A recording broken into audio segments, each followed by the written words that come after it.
धर्म क्या है? आइए आज बात करते हैं इस विषय पर कि धर्म क्या है। क्या हिंदू, मुस्लिम, सिख, ईसाई ये सब धर्म है? अगर ये धर्म नहीं है तो ये क्या है? और अगर ये धर्म नहीं है तो धर्म क्या है? तो आइए बात करते हैं कि धर्म आखिर है क्या। धारयति इति धर्मे, अर्थात धारण करने योग्य, अर्थात जिसको आप धारण कर सकते हैं वही धर्म है। अब प्रश्न उठता है कि धारण करने योग्य क्या है? कर्म में लगे रहना, उदारता, क्षमा, विद्या ग्रहण करना, चोरी ना करना, सत्य का साथ देना, ये सब धर्म है। आप ये सब धर्म कैसे हैं? क्योंकि आप इनको धारण कर सकते हैं, क्योंकि यह धारण करने योग्य है। अब प्रश्न उठता है कि धारण करने योग्य क्या नहीं है? असत्य, चोरी करना, झूठ बोलना, दूसरों को सताना, परेशान करना, झूठ का साथ देना, कोई कर्म ना करना, दूसरों का दिल दुखाना, ये सब अधर्म है। अब अगर धर्म और अधर्म हमें पता चलता है कि ये सब धर्म है और ये अधर्म है, तो फिर हिंदू, मुस्लिम, सिख, ईसाई ये सब क्या है? हिंदू, मुस्लिम, सिख, ईसाई ये धर्म ना होकर एक संप्रदाय है। अब ये संप्रदाय कैसे हैं?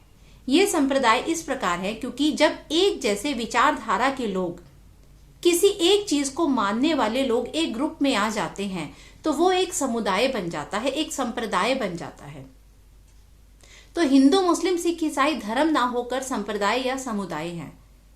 अब यदि आप चोरी करेंगे, झूठ बोलेंगे, विद्या का ग्रहण नहीं करेंगे तो आप क्या कहलाएंगे? अधर्मी कहलाएंगे। आपने महाभारत पढ़ी है, महाभारत देखी है, उसमें एक ही कैरेक्टर ऐसा था, युधिष्ठिर, जिसे हमेशा यह कहा जाता था जो धर्म के खिलाफ कभी नहीं जाता। तो क्या वह क्षत्रिय था? ये उसका धर्म था? क्षत्रिय तो दूसरे पांडव भी थे, तो वो धर्म के अनुसार क्यों नहीं चलते थे? क्योंकि धर्म तो वह था, धर्म तो वह है और धर्म तो वह होगा जिसे आप धारण कर सकते हैं। क्योंकि युधिष्ठिर ही एकमात्र ऐसा कैरेक्टर था, एकमात्र ऐसा प्राणी था, एकमात्र ऐसा इंसान था, एकमात्र ऐसा पांडव था जिसने धर्म को धारण किया हुआ था।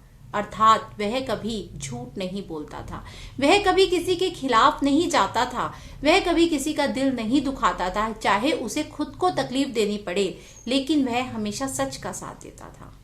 वह कभी चोरी नहीं करता था, वह कभी अहिंसा नहीं करता था, इसलिए उसे धर्म का अनुयायी कहा जाता था। तो अब देखिए कि आपने क्या धारण किया हुआ है और आपने क्या धारण नहीं किया हुआ। यदि आपने वे सब कुछ धारण किया हुआ है जो धारण करने योग्य है, तभी आप यह कहलाएंगे कि आप धर्म के अनुसार चल रहे हैं। यदि आपको यह कहा जाए कि आप हिंदू धर्म के अनुसार नहीं चल रहे हैं, तो यह बिल्कुल गलत है। वह धर्म ना होकर एक संप्रदाय है, एक समुदाय है। तो आप उसे धारण कीजिए जो धारण करने योग्य है। आप उस चीज को धारण मत कीजिए जो धारण करने योग्य नहीं है। तो पूछिए अपने आप से कि क्या आप धर्मी हैं या अधर्मी।